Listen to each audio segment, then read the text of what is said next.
IPhone ইয়ার এই ফোনটা এত বেশি স্লিম হবে আমি চিন্তাও করি নাই। এটাকে হাতে নিলে মনে হয় যে আমি একটা ব্লেড হাতে নিয়েছি, এতটাই পাতলা। আমি যদি এইটার পাশেই আরেকটা আইফোনের প্রো মডেলকে সাইড বাই সাইড রাখি তাহলে আপনারা বুঝতে পারবেন যে এটা আসলে কতটা থিক।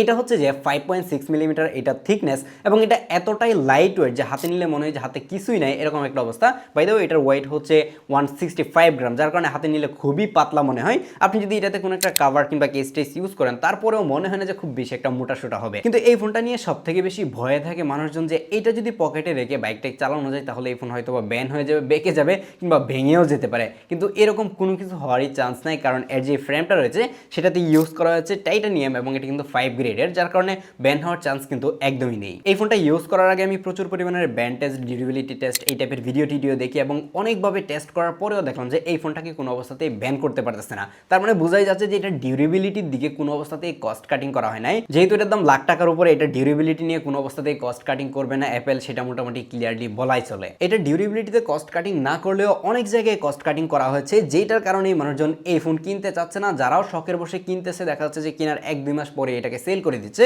যেমন আমার হাতে যে ডিভাইসটা রয়েছে এটাও কিন্তু একটা used device, by the way এটা আমাকে হচ্ছে গ্যাজেটম্যান সেন্ড করেছে। আপনি যদি এই আইফোন ইয়ারটা মানে আমার হাতে যে আইফোন ইয়ার রয়েছে সেটা কিনতে চান তাহলে আপনি গ্যাজেটম্যানের সাথে কন্ট্যাক্ট করতে পারেন। তাছাড়া যে কোনো ইউজড কিংবা ব্র্যান্ড নিউ আইফোন কেনার জন্য তাদের সাথে যোগাযোগ করতে পারেন। তাদের ব্যাপারে সকল কিছু ডিটেল আমি ভিডিও নিচে ডেসক্রিপশনে অ্যাড করে রাখবো। যেমন আমার হাতে এই আইফোন ইয়ারটা দেখেন যে এটার মধ্যে ব্যাটারি সাইকেল কিন্তু 17% এবং এটা কিন্তু 100% ব্যাটারি হেলথ রয়েছে এবং এটা মানুষজন সেল করে দিয়েছে।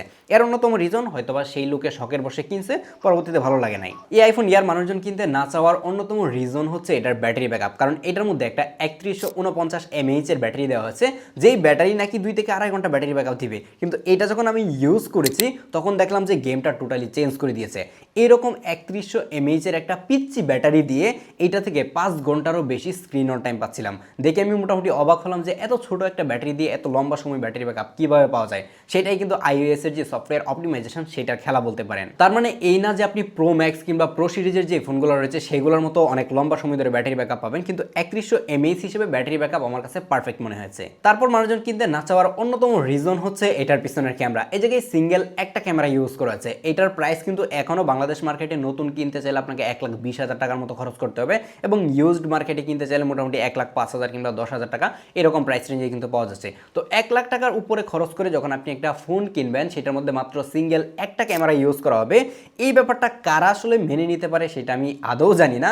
এটার মধ্যে মিনিমাম একটা আলট্রাওয়াইড লেন্স থাকা দরকার ছিল, যেই কারণেই হয়তো মানুষজন এই ফোনটাকে স্কিপ করতেছে। আর আমি যতদূর শুনেছি অ্যাপেলও মনে হয় এটাকে অলরেডি প্রোডাকশন অফ করে দিয়েছে, মানে নতুন করে আর বানাচ্ছে না, যেগুলো অলরেডি মার্কেটে চলে আসছে সেগুলোই হয়তো বা বিক্রি হচ্ছে। এটার ক্যামেরা নিয়ে আমরা একটু পরেই কথা বলবো, কিন্তু এটার বটমের দিকে যদি আপনি তাকান তাহলে দেখবেন যে এই জায়গায় তাকালে মনে হচ্ছে যে দুইটা স্পিকার নিচের দিকে দেওয়া হয়েছে এবং উপরের দিকে তো ইয়ারপিসের যে স্পিকার সেটা থাকে, কিন্তু না, এই জায়গায় শুধুমাত্র একটা সিঙ্গেল স্পিকার ইউজ করা হয়েছে এবং ইয়ারপিসের যে স্পিকারটা সেটাই লাউড স্পিকার হিসেবে কাজ করে এবং এটার মধ্যে কোনো অবস্থাতেই কোনো স্টেরিও স্পিকার নাই। নিচের দিকে যেটা দুইটা স্পিকারের মতো মনে হচ্ছে এই জায়গায় স্পিকার না, মূলত মাইক্রোফোন ইউজ করা হয়েছে এবং এটা দিয়ে যখন আপনি মুভি দেখবেন কিংবা গান টান শুনবেন অথবা গেমিং করবেন আপনার কাছে উইয়ার্ড লাগবে যে একই সাইড থেকে সাউন্ড আসতেছে এবং সাউন্ডটা যে আহামরি লাউড সেটাও বলবো না, বাট সাউন্ডের বেস এবং ক্লিয়ারিটি, শার্পনেস সব কিছুই ঠিকঠাক ছিল, একদমই টপ নচ বলতে পারেন। বাট এরকম লাখ টাকা দামের একটা ফোনের মধ্যে সিঙ্গেল একটা মনো স্পিকার, সেটা কোনো অবস্থাতে আমি মেনে নিতে পারছিলাম না। দেন যদি আপনি রাইট সাইডে আসেন তখন এই জায়গায় ক্যামেরা কন্ট্রোল বাটন এবং পাওয়ার বাটন পাবেন এবং এরকম স্লিম একটা ফ্রেমের মধ্যে ক্যামেরা কন্ট্রোল বাটন মানুষজন এমনিতেই ইউজ করেন, তো এইটার দরকার ছিল না। বাই দ্য ওয়ে আরেকটা ব্যাপার আপনাদেরকে একটু বলে রাখি, আপনি এই আইফোন ইয়ার যেই দেশের ভেরিয়েন্টই নেন না কেন আপনি কোনো অবস্থাতেই ফিজিক্যাল সিমওয়ালা কোনো ভার্সন পাবেন না, সবগুলোতেই কিন্তু ই সিম ইউজ করেছে। যার কারণে যখন আপনি লেফট সাইডে আসবেন তখন এই জায়গায় দেখতে পাবেন যে অ্যাকশন বাটন এবং ভলিউম রাখারগুলো রয়েছে, কোনো অবস্থাতেই কোনো ধরনের সিম লাগানোর স্লট কিন্তু এই জায়গায় নেই। এই আইফোন ইয়ার যেমন স্লিম যেমন লাইট ওয়েট তেমনই কিন্তু এটা সাইজটা একদমই কম্প্যাক্ট। এটার মধ্যে 6.5 ইঞ্চির একটা LTPO super retina XDR OLED display use করা আছে, যেটা সাইজ আমার কাছে একদমই পারফেক্ট মনে হয়েছে। যেমন 17 যদি আপনি কিনেন সেই জায়গায় কিন্তু আপনি 6.3 ইঞ্চির স্ক্রিন পাচ্ছেন, আবার 17 প্রো ম্যাক্সে যদি চলে যান তখন আবার কিন্তু আপনি 6.9 ইঞ্চির একটা বিশাল স্ক্রিন পাচ্ছেন। যারা এর মধ্যে থাকতে চান, একদমই কম্প্যাক্ট ফোন আপনারা পছন্দ করেন না, একটু মাঝারি সাইজের ফোন পছন্দ করেন, তাদের কাছে আই থিঙ্ক এটা পারফেক্ট লাগবে। এটাকে আপনি এক হাতে ইউজ করতে পারবেন, চাইলে আপনি দুই হাতে ইউজ করতে পারবেন। এত স্লিম এমন লাইট ওয়েট একটা ফোন দুই হাতে ইউজ করার কোনো রিজনই নাই, এক হাতে খুব ইজিলি এটা কিন্তু ইউজ করা যায়। অ্যাপেল কিন্তু এই 17 সিরিজে এসে একটা রেভলিউশনারি চেঞ্জ নিয়ে আসে, সেটা হচ্ছে এর ডিসপ্লেতে কিন্তু প্রোটেকশন এখন বাড়িয়ে দিয়েছে, মানে সিরামিক শিল্ড 2 যে প্রোটেকশনটা রয়েছে সেটা ইউজ করা হয়েছে এবং এটা কিন্তু অনেক বেশি শক্তপোক্ত। আগের আইফোনগুলোতে প্রচুর পরিমাণের স্ক্র্যাচ পড়ে যেত, দেখা যাচ্ছে যে আপনি যদি প্রোটেক্টর ছাড়া ইউজ করতেন 2-4 দিনের মধ্যে স্ক্র্যাচ টেস পরে একদমই মানে বিশ্রী অবস্থা হয়ে যেত, বাট এটাতে স্ক্র্যাচ পড়ার চান্সটা কিন্তু কিন্তু অনেকটাই কম, দেখা যাচ্ছে যে আগের থেকে অনেক বেশি ডিউরেবল হয়েছে, যার কারণে আপনি চাইলে কাভার ছাড়াও কিন্তু চাইলে ইউজ করতে পারবেন। এটার মধ্যে যে 6.5 ইঞ্চি ডিসপ্লেটা ইউজ করা হয়েছে এটা নিয়ে কমপ্লেন করার কোনো সুযোগ নাই। আমার কাছে ডিসপ্লেটা অস্থির লেভেলের লাগছে। এটা টাচ রেসপন্স বলেন, ডিসপ্লের ব্রাইটনেস বলেন, বাই দ্য ওয়ে এটার মধ্যে কিন্তু 3000 নিট পিক ব্রাইটনেস রয়েছে। আউটডোরে গিয়ে ইউজ করতে গেলাম ব্রাইটনেস নিয়ে কোনো অবস্থাতেই প্যারা খাওয়া লাগে না। এবং এর চারপাশে চিন বেজেলগুলো অনেক অনেক বেশি ন্যারো করা হয়েছে, যার কারণে হাতে নিলে মনে হয় যে জাস্ট আমি একটা ডিসপ্লে হাতে ধরে বসে আছি। যেহেতু এটা আরও বেশি স্লিম, যার কারণে দেখতে আরও অনেক বেশি সুন্দর লাগে। কিন্তু এর উপরের দিকে যে ডাইনামিক আইল্যান্ডটা রয়েছে সেটা কিন্তু ঠিক আগের মতোই সাইজ রয়েছে। আপনি যখন মিডিয়া কনজিউম করবেন তখন এটা দেখতে একটু মানে বিরক্তিকর লাগতে পারে, বাট আইফোন যারা ইউজ করেন তারা এটাকে খুব বেশি একটা কিন্তু পাত্তা দেন না। দেন কথা বলা যাক এটার একমাত্র ব্যাক সাইডে থাকা রিয়ার মেইন ক্যামেরাটাকে নিয়ে। এই জায়গায় 48 মেগাপিক্সেলের একটা ফিউশন ক্যামেরা ইউজ করা হচ্ছে। এইটাকে তারা বলতেছে যে মানে মাল্টিপারপাসে ইউজ করা যাবে, কিন্তু এটার ফোকাল লেন্থ হচ্ছে 26 মিলিমিটার। তাহলে কিন্তু এটা অলরেডি 1x এর মতো হয়ে আছে, তো এটাকে আলট্রা ওয়াইডে চাইলেই কিন্তু ইউজ করতে পারবেন না,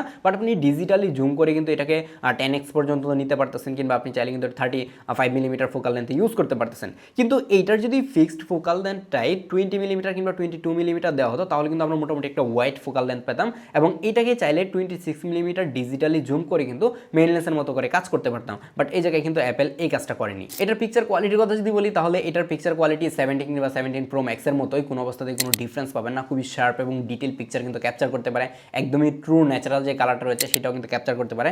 পিকচার কোয়ালিটি নিয়ে কমপ্লেন করার কোনো সুযোগ নাই। 17 সিরিজের অন্য আইফোন থেকে যেরকম বেস্ট লেভেলের পিকচার আপনি পাবেন, এটা থেকেও সেম পিকচারগুলোই পাবেন। কিন্তু এই জায়গায় যখন আপনি পোর্ট্রেটে যাবেন তখন যেহেতু এটাতে টেলিফোটো লেন্স নাই, বাট এটা দিয়ে আপনি চাইলে ডিজিটালি সর্বোচ্চ 3x জুম করে পর্যন্ত পোর্ট্রেট ফটোগ্রাফি করতে পারবেন, যে ব্যাপারটা আমার কাছে ভালো লেগেছে। কারণ হচ্ছে যেহেতু টেলিফোটো লেন্স দেওয়া হয় না, যার কারণে যদি আপনি 2x কিংবা 3x এর ছবি তুলেন সেগুলো দেখতে কিন্তু একটু বেটার মনে হয়, যদিও কিনা ডিটেল এবং শার্পনেসটা কিছুটা কমে যায়। আর এটা দিয়ে সর্বোচ্চ ভিডিও করতে পারবেন 4K 60 fps, but 60 fps A record করা ভিডিওগুলো অনেক বেশি সুন্দর ছিল, খুবই কোয়ালিটিফুল ভিডিও ছিল, বলবো শার্প ডিটেল সব কিছু ঠিকঠাক আছে। বাট কাহিনী যেটা সেটা হচ্ছে যে এই ফোনের মধ্যে সিনেম্যাটিক মোড নাই। মানে বুঝতেই পারতেছেন লাখ টাকার উপরে খরচ করতেছেন, বাট আপনি আইফোন কিনতেছেন কিন্তু সিনেম্যাটিক মোডে আপনি ভিডিও করতে পারবেন না। এইটার কারণেই হয়তোবা অনেকজন এই ডিভাইস থেকে দূরে সরে যাচ্ছে এবং এটাকে স্কিপ করতেছে, এবং করাই উচিত যে এত টাকা দিয়ে ফোন কিনে যদি সিনেম্যাটিক মোডে ভিডিওই করা না যায়, তার থেকে হতাশজনক ব্যাপার আমার কাছে মনে হয়েছে আর একটাও নাই। বাট যেটা গেম চেঞ্জিং বিষয় সেটা হচ্ছে এটার ফ্রন্ট ক্যামেরা। এই জায়গায় কিন্তু তারা প্রথমবারের মতো মানে 12 মেগাপিক্সেলকে সরিয়ে 18 মেগাপিক্সেলের একটা ফ্রন্ট ক্যামেরা ইউজ করেছে, এবং এটা কিন্তু একটা স্কোয়ার সেন্সর যেটাকে তারা সেন্টার স্টেজ বলতেছে, এবং এটা দিয়ে আপনি চাইলে কিন্তু ফোনকে এভাবে ভার্টিক্যালি রেখে আপনি হরিজন্টাল পিকচার তুলতে পারবেন, এবং গ্রুপ ফটোর ক্ষেত্রে দেখা যায় যে এটা অটোমেটিকলি কিন্তু হরিজন্টালি নিয়ে যায়, যার কারণে আপনাকে আর গ্রুপ ছবি তোলার জন্য এটাকে ফোনটাকে ধরে রোটেট করা লাগবে না, আপনি জাস্ট এইভাবে ভার্টিক্যালি রেখে কিন্তু হরিজন্টাল পিকচারগুলো তুলতে পারবেন। এই জিনিসটা ইউজফুল লেগেছে। ইভেন প্রত্যেকটা অ্যাপে যখন আপনি ভিডিও কলে কথা বলবেন like face time, WhatsApp, Messenger, এগুলোতে আপনি সেন্টার স্টেজ যখন অন করে দিবেন তখন আপনাকে কিন্তু সে অটোমেটিক ট্র্যাকিং করতে পারে, যেটা আমরা এর আগে আইপ্যাড কিংবা ম্যাকবুকে দেখে থাকতাম যে নিজে থেকে কিন্তু এটা জুম ইন জুম আউট করে আপনাকে সেন্টারের মধ্যে রাখতেছে। যেই ব্যাপারটা কিন্তু এখন আইফোনের যে 17 সিরিজ রয়েছে প্রত্যেকটা ডিভাইসেই এভাবে কাজ করে, যেটা আমার কাছে অনেক বেশি ভালো লেগেছে। আইফোনের পারফরমেন্স নিয়ে কথা বলে সময় নষ্ট করার কোনো রিজনই নাই, কারণ হচ্ছে এটার মধ্যে A19 Pro যে 3 ন্যানোমিটারের চিপটা রয়েছে সেইটা ইউজ করা হচ্ছে, এবং সেই চিপটাই কিন্তু 17 Pro Max এর মধ্যে ইউজ করা হচ্ছে, যার কারণে পারফরমেন্স একদমই সিমিলার, কোনো ডিফারেন্স পাবেন না। বাট 5 to 10% একটা ডিফারেন্স পেতে পারেন থার্মাল থ্রটলিং এর কারণে। কারণ হচ্ছে এই ফোন দিয়ে যখন আমি গেমিং করতেছিলাম কিংবা একটু হেভি ইউজ অথবা ক্যামেরা ট্যামেরা ইউজ করতেছিলাম প্রচুর পরিমাণের ওভারহিট করতেছিল। এর যে ক্যামেরা প্ল্যাটো বলেন বা প্লাটো বলেন যাই বলেন না কেন, উপরের দিকে যে সার্কিট টার্কিট রয়েছে সেই জায়গাটার মধ্যে যখন মানে আপনি হাত নেবেন তখন বুঝতে পারবেন যে না এটা প্রচুর পরিমাণের গরম হচ্ছিল, যার কারণে এটার পারফরমেন্সটা একটু ডাউন করতেছিল। তাছাড়া ওভারঅল এটার পারফরমেন্স কিন্তু একদমই 17 Pro Max এর মতো, যার কারণে এটা দিয়ে যে কোনো ধরনের গেম টেম আপনি ইজিলি খেলতে পারবেন। বাট এই ফোনের মধ্যে কে প্রফেশনালি গেমিং করবে আমি জানি না, ডেডিকেটেড গেমিংয়ের জন্য এই ডিভাইস কেউই কিনবে না, এবং আমি এটা রিকমেন্ডও করবো না। কিন্তু রেগুলার লাইফে ইউজ করতে গেলে এটার পারফরমেন্স দিয়ে আপনি কোনো অবস্থাতেই প্যারা খাবেন না। মোটামুটি 5 থেকে 7 বছর এটার পারফরমেন্স একদমই স্টেবল থাকবে, এটা আপনারা সবাই জানেন। যার কারণে এই ফোনটাকে আপাতত সাইডে রাখি। কিন্তু কারা এই ফোনটা এই 1 লাখ টাকার উপরে খরচ করে কিনতে চান একটু কমেন্ট করতে পারেন। আমি তো এই ফোন ভুলেও এত টাকা দিয়ে কিনবো না। এটা যদি আমাকে মানে 60-70 হাজার টাকায় দেওয়া যায় তখন হয়তো চিন্তা করতে পারি যে কিনবো কিনা, তার উপরে 1 টাকা দিয়ে আমি কিনবো না সত্যি বলতে। হ্যাঁ।